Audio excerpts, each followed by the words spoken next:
morning students. Today we are going to start new chapter, that is chapter 8 of civics, markets around us. हमारे आसपास की जो markets होती हैं उसके बारे में हम इस चैप्टर में पढ़ेंगे.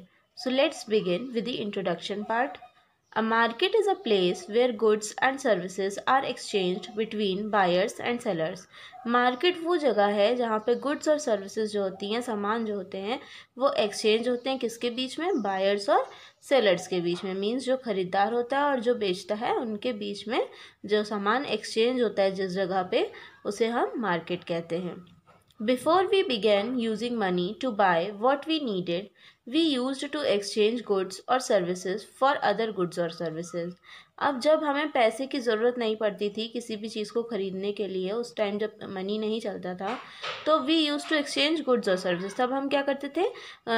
गुड्स और सर्विसेज जो सामान होते थे, जो प्रोडक्शन होता था हमारे पास, जो प्रोड्यूस होता था, उसे दूसरे सामान को ख़रीदने के लिए एक्सचेंज करते थे. This system was called the barter system. और ये जो सिस्टम होता था उसे क्या कहा जाता था? Barter system. मतलब गुड्स के बदले जो गुड्स हम एक्सचेंज करते थे उसको बार्टर सिस्टम कहते थे. It arose since one person could not produce everything he needed. और ऐसा क्यों शुरू हुआ? क्योंकि एक व्यक्ति जो है वो सारा सामान प्रोड्यूस नहीं कर सकता था, है ना. एक ही इंसान जो है वो सारी चीज़ों का प्रोडक्शन नहीं कर सकता था जिसकी उसे ज़रूरत होती थी, है ना. तो दस people would produce what they could and give whatever was extra और offer their services in exchange for goods they required. तो क्या होता था? लोग जो थे, जो प्रोड्यूस कर पाते थे वो प्रोड्यूस करते थे, और जो एक्स्ट्रा बच जाता था, है ना, जो उनके पास एक्स्ट्रा होता था, वो दूसरों को ऑफ़र करते थे, और जो सामान की उन्हें ज़रूरत होती थी वो उनसे ले लेते थे और अपने पास जो एक्स्ट्रा प्रोड्यूस होता था वो दे देते थे. फॉर एग्ज़ाम्पल अगर मैं आपको बताऊं तो जैसे मान लीजिए कि किसी के पास वीट का प्रोडक्शन होता था और दूसरे के पास राइस का प्रोडक्शन होता था. तो अगर वीट वाले जो प्रोडक्शन करता था उसको राइस की रिक्वायरमेंट होती थी, और जो राइस प्रोड्यूस करता था उसको वीट की रिक्वायरमेंट होती थी. तो वो दोनों क्या करते थे? आपस में अपने गुड्स को एक्सचेंज कर लेते थे, और इसी सिस्टम को क्या कहा जाता था? Barter system.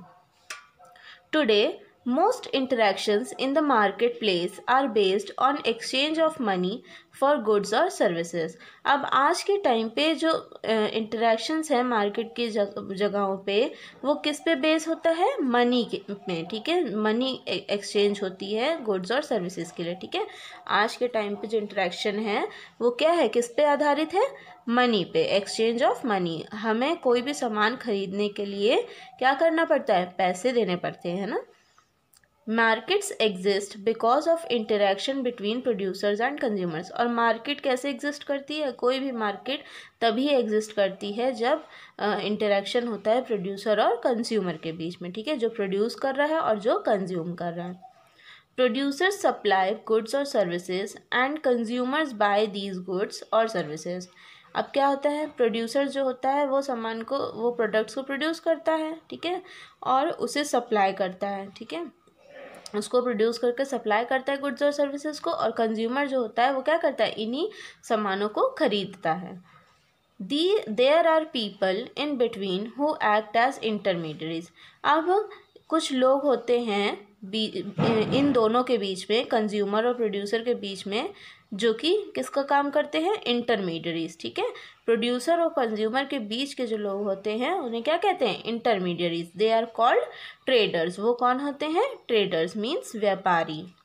They buy the goods from the producers and sell them to the consumers for a profit.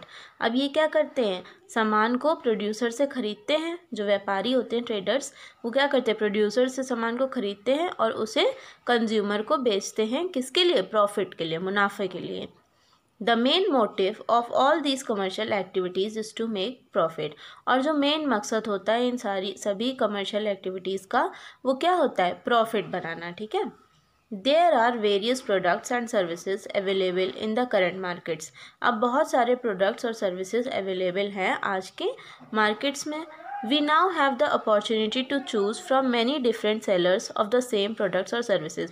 अब हमारे पास ये अपॉर्चुनिटी है कि हम चूज़ कर सकते हैं कि हमें कोई भी सामान किस सेलर से ख़रीदना है। मतलब एक ही सामान अलग अलग जो बेचते हैं सेलर्स होते हैं उनके पास होता है। तो हाँ, ये हमारी अपनी चॉइस होती है कि हम उसे किससे ख़रीदना चाहते हैं। The power of choice grant satisfaction to the consumers. अब जो ये पावर है कि खुद से चॉइस करने वाली, वो क्या करती है, लोगों को संतुष्टि देती है। जो कंज्यूमर्स होते हैं उनको संतुष्टि देती है कि वो अपने पसंद के जो सेलर होते हैं जिससे भी वो ख़रीदना चाहते हैं प्रोडक्ट, उसे ख़रीद सकते हैं। And creates competition among the producers. और ये आपस में जो प्रोड्यूसर्स होते हैं उनके बीच में क्या क्रिएट करता है, कॉम्पिटिशन क्रिएट करता है। Next topic is types of markets. Markets are of many sizes and ranges. अब मार्केट जो हैं वो उनके कई साइज़ होते हैं और रेंज होती हैं। The size of the market depends on the amount of goods and services traded there.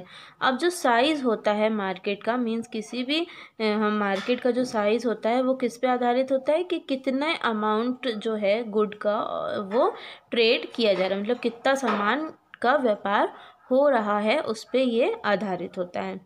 Markets are mainly of two kinds, wholesale and retail.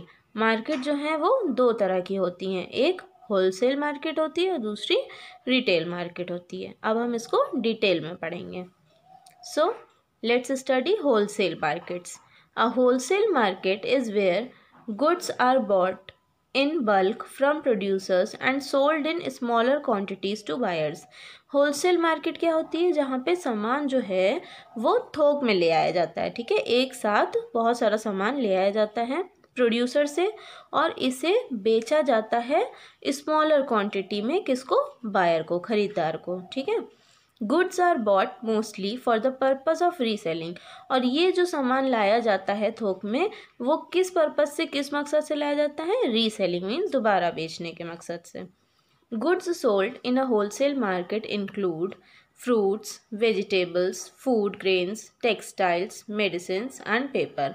अब जो वो सामान जो कि होलसेल मार्केट में बेचा जाता है वो क्या क्या है, fruits, vegetables, food grains, textiles, medicines और paper. Wholesalers act as a link between the producers and the retailers. अब होलसेलर्स जो होते हैं वो क्या होते हैं, वो एक लिंक होता है, माध्यम होते हैं किनके बीच का, प्रोड्यूसर और रिटेलर के बीच का। Normally wholesalers specialise in one or two items. और नॉर्मली जो होलसेलर्स होते हैं वो एक या फिर दो ही आइटम्स में स्पेशलाइज होते हैं। ठीक है, they supply goods during off seasons and they supply rare items too. और ये जो होते हैं होलसेलर्स जो होते हैं वो गुड्स को ऑफ सीज़न मीन्स जब किसी सामान का, किसी गुड्स का सीज़न नहीं होता है तो ऑफ सीज़न में वो सामान को बेचते हैं, ऑफ सीज़न में भी उस सामान को बेचते हैं। और रेयर आइटम्स जो कि बहुत मुश्किल से कुछ चीज़ें सामान होती हैं जो मिलते हैं उसे सप्लाई करते हैं। ठीक है, they invest large sums of money. और ये ज़्यादा पैसा इन्वेस्ट करते हैं। They need to store the large amounts of goods in big enough spaces like godowns and warehouses.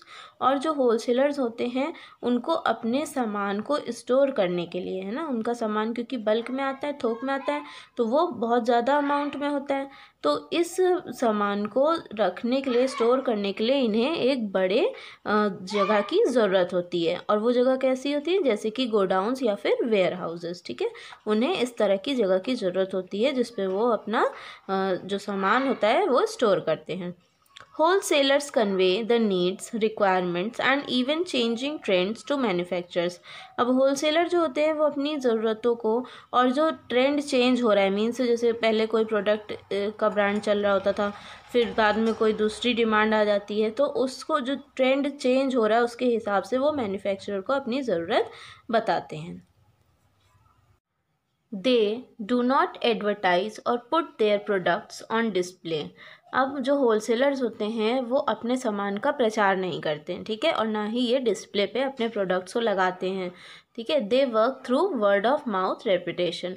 और ये कैसे काम करते हैं, ये सिर्फ मुंह से ही काम करते हैं, मीन्स लोगों से टर्म्स बना के और ट्रेडर्स को जो है ना सेल करके ही अपना काम ये करते हैं। ये किसी भी तरह का एडवर्टाइजमेंट या फिर अपने प्रोडक्ट को डिस्प्ले नहीं करते हैं। They do not deliver goods to any destination. और ये अपने सामान को किसी भी जगह पे नहीं पहुंचाते, ठीक है, कोई भी डेस्टिनेशन तक नहीं पहुंचाते। जिसको भी सामान लेना होता है वो होलसेलर के पास खुद जाता है। होलसेलर्स कैन क्रिएट शॉर्टेज और स्कैरसिटी ऑफ गुड्स। और जो होलसेलर्स हैं वो सामान की कमी ला सकते हैं, ठीक है, सामान की कमी पैदा कर सकते हैं मार्केट में। Transport strikes, natural calamities, price rise of diesel and petrol etc. affect wholesale markets directly.